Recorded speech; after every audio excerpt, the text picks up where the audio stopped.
আসসালামু আলাইকুম প্রিয় দর্শক, স্বাগত জানাচ্ছি পদ্মা টিভির আজকের আয়োজনে। শুরুতেই থাকছে সংবাদ শিরোনাম।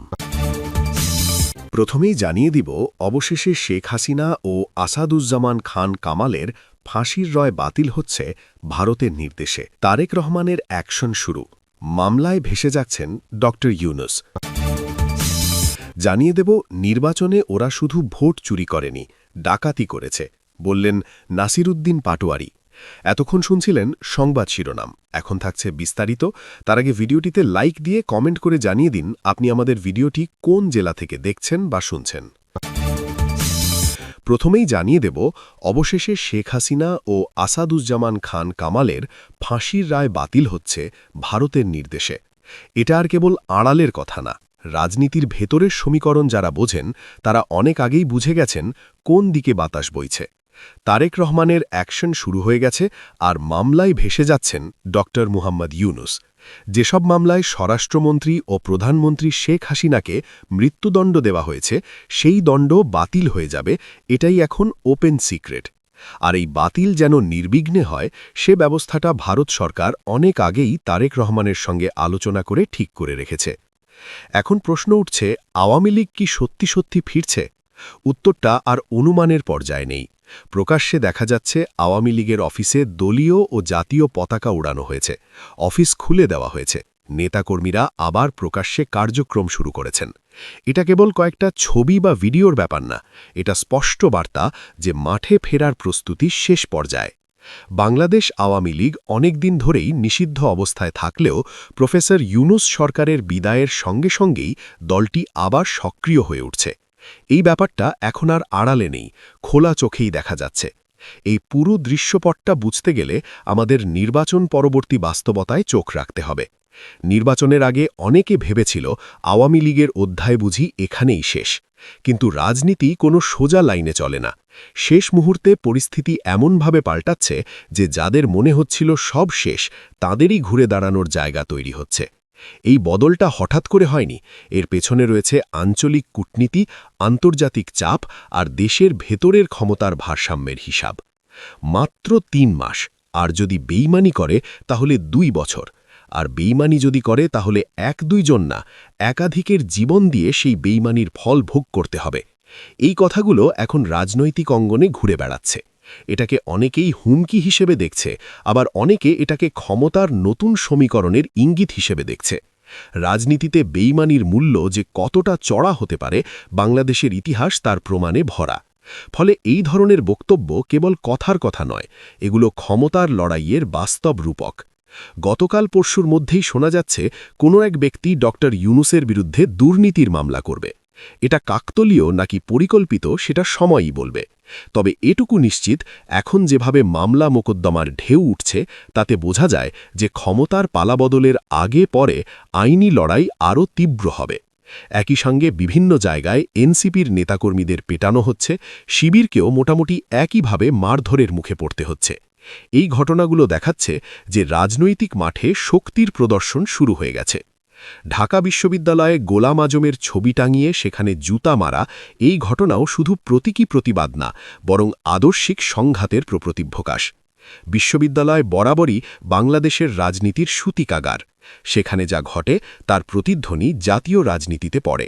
এই ঘটনার মধ্য দিয়ে বোঝা যাচ্ছে যে নির্বাচন পরবর্তী সময়ে রাজনৈতিক উত্তেজনা শুধু দলীয় পর্যায়ে সীমাবদ্ধ নেই, বরং সামাজিক ও সাংস্কৃতিক পরিসরেও ঢুকে পড়েছে। সব মিলিয়ে বিশেষ করে আওয়ামী লীগের জন্য নির্বাচন পরবর্তী সময়ে পরিস্থিতিগুলো খুব দ্রুতই পাল্টে যাচ্ছে। এটা কেবল দলের ভেতরের পুনর্গঠন না, এটা মাঠের রাজনীতিতে ফেরার স্পষ্ট প্রস্তুতি। অফিস খোলা, পতাকা উড়ানো, নেতাকর্মীদের সক্রিয় হওয়া, সব মিলিয়ে একটি বার্তা দেওয়া হচ্ছে যে আওয়ামী লীগ আর নিষ্ক্রিয় থাকছে না। যারা ভাবছিল এই দলকে চিরতরে রাজনীতির বাইরে ঠেলে দেওয়া গেছে, তারা এখন নতুন করে হিসাব করতে বাধ্য হচ্ছে। এখানে সবচেয়ে গুরুত্বপূর্ণ দিক হল, এই পরিবর্তনের পেছনে কেবল দেশীয় সমীকরণ নয়, আঞ্চলিক শক্তির ভূমিকাও কাজ করছে। ভারতের সঙ্গে সম্পর্ক বাংলাদেশের রাজনীতিতে বরাবরই বড় ফ্যাক্টর। তাই যখন বলা হচ্ছে যে ভারতের নির্দেশে ফাঁসির রায় বাতিলের পথ তৈরি হচ্ছে, তখন সেটাকে হালকা করে দেখার সুযোগ নেই। রাজনীতিতে নির্দেশ শব্দটা যতটা না প্রকাশ্য, বাস্তবে তার প্রভাব ততটাই গভীর।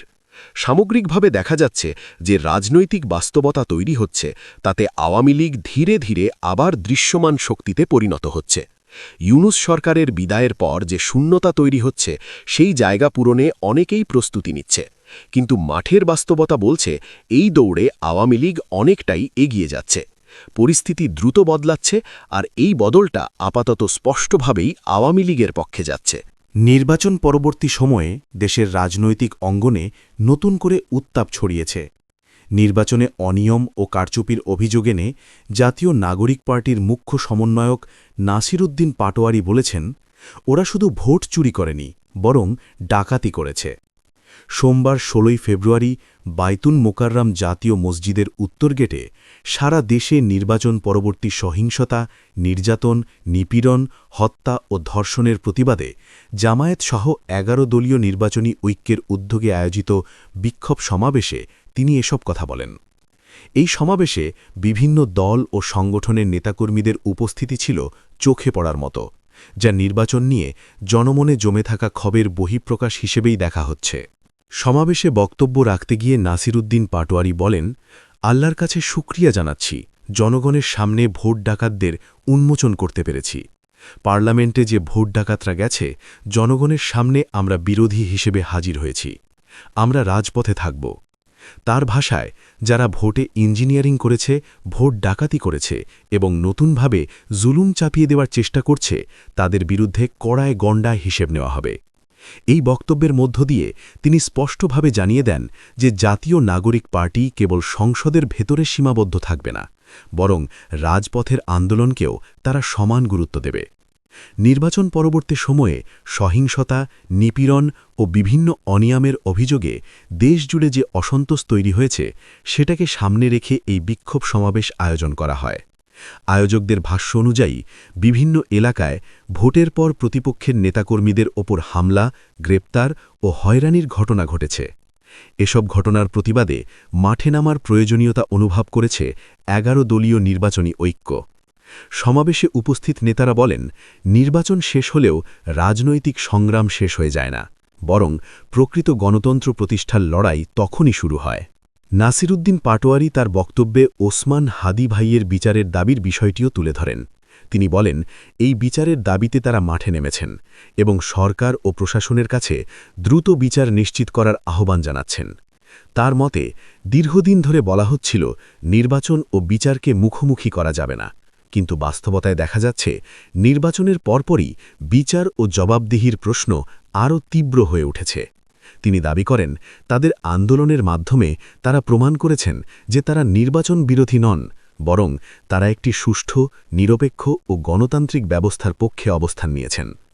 এই বক্তব্যের মধ্য দিয়ে জাতীয় নাগরিক পার্টি নিজেদের রাজনৈতিক অবস্থান স্পষ্ট করতে চেয়েছে। দলটির নেতারা বলছেন, তারা নির্বাচন বর্জনের রাজনীতিতে বিশ্বাসী নন, বরং সংস্কারের মাধ্যমে নির্বাচন ব্যবস্থাকে গ্রহণযোগ্য করার পক্ষপাতী। নাসির উদ্দিন পাটোয়ারি বলেন, বাংলাদেশে প্রকৃত গণতন্ত্র প্রতিষ্ঠা করতে হলে সংস্কারের কোনো বিকল্প নেই। জনগণ সংস্কারের পক্ষে হ্যাঁ বলেছে, এখন সেই ম্যান্ডেট বাস্তবায়ন করতে হবে। তার মতে, শুধু ক্ষমতার পাল্লাবদল নয়, বরং কাঠামোগত পরিবর্তনের মাধ্যমেই দীর্ঘদিনের অনিয়ম ও দুর্নীতির সংস্কৃতি ভাঙা সম্ভব। তিনি আরও বলেন, দুর্নীতিবাজদের বিরুদ্ধে প্রয়োজনে আরেকটি অভ্যুত্থান করা হবে। এই বক্তব্য রাজনৈতিক অঙ্গনে আলোচনার জন্ম দিয়েছে। অনেক বিশ্লেষক মনে করছেন, এটি কেবল কথার কথা নয়, বরং আগামী দিনে দুর্নীতি বিরোধী আন্দোলনকে আরও সংগঠিত ও তীব্র করার একটি ইঙ্গিত। নাসির উদ্দিন পাটোয়ারির ঘোষণায় দুর্নীতি রুখতে একটি শক্তিশালী ছায়া মন্ত্রিসভা গঠন করা হবে। এই ছায়া মন্ত্রিসভা সরকারের বিভিন্ন খাতের কার্যক্রম নজরদারি করবে এবং দুর্নীতির অভিযোগ সামনে আনবে। এছাড়া পুরো রমজান মাসে নিত্যপণ্যের দাম নিয়ন্ত্রণে রাখার লক্ষ্যে সিন্ডিকেটের বিরুদ্ধে মাঠে নামার ঘোষণা দেন তিনি।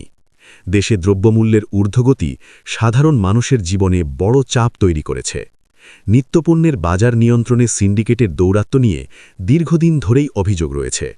জাতীয় নাগরিক পার্টির নেতা হিসেবে নাসির উদ্দিন পাটোয়ারি বলেন, শুধু রাজনৈতিক বক্তব্য দিয়ে দায়িত্ব শেষ হয় না, জনগণের দৈনন্দিন সমস্যার সমাধানেও রাজনৈতিক দলগুলোর ভূমিকা থাকতে হবে। সব মিলিয়ে বাইতুল মোকাররমের এই সমাবেশ নির্বাচন পরবর্তী রাজনীতিতে একটি গুরুত্বপূর্ণ বার্তা দিয়েছে। একদিকে যেমন নির্বাচন নিয়ে অনিয়মের অভিযোগ তুলে ধরে বিরোধী শক্তিগুলো রাজপথে সক্রিয় থাকার ঘোষণা দিয়েছে, অন্যদিকে দুর্নীতি দমন ও নিত্যপণ্যের দাম নিয়ন্ত্রণ মতো জনস্বার্থমূলক ইস্যুতে কার্যকর ভূমিকা রাখার প্রতিশ্রুতি দিয়েছে। এই বক্তব্য ও কর্মসূচিগুলো বাস্তবে কতটা বাস্তবায়িত হবে সেটাই এখন দেখার বিষয়। তবে এটুকু স্পষ্ট, নির্বাচনের পরও দেশের রাজনীতিতে উত্তাপ কমেনি, বরং নতুনভাবে সংঘাত ও আন্দোলনের রাজনীতি সামনে চলে এসেছে।